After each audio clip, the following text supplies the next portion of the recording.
আর হবে না পরিবেশ দূষণ। এবার ছত্রাকই ধ্বংস করবে পরিবেশ দূষণকারী প্লাস্টিক দ্রব্য।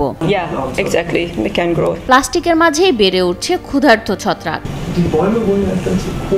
প্রতি বছর লাখ লাখ টন প্লাস্টিক বর্জ্য বিশ্বের সাগর মহাসাগরগুলোতে জমা হয়। এগুলো সহজে নষ্ট না হওয়ার কারণে জলভাগ ও স্থলভাগ উভয়ই যেন এখন বিপর্যয়ের মুখে, যা রীতিমতো পরিবেশের জন্য হুমকি স্বরূপ।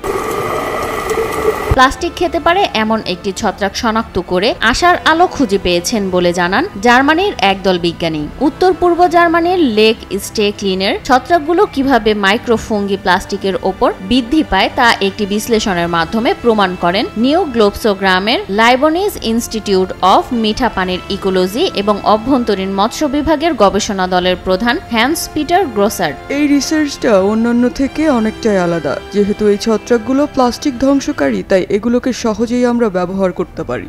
বিজ্ঞানীরা জলযানে চড়ে সমুদ্র থেকে পানি তুলে আনেন, যা পরীক্ষা করার জন্য ল্যাবে নিয়ে আসেন।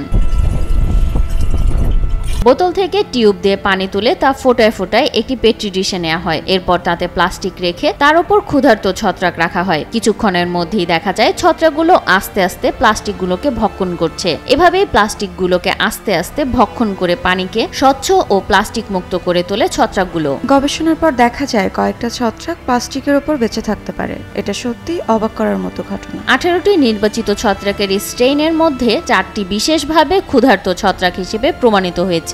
অর্থাৎ এ 4 প্রজাতির ছত্রাক দক্ষতার সাথে প্লাস্টিক ভক্ষণ করতে পারে। এ কারণে গবেষকেরা ধারণা করছেন শীঘ্রই প্লাস্টিকের বর্জ্য থেকে মুক্ত পাবে পুরো বিশ্ব।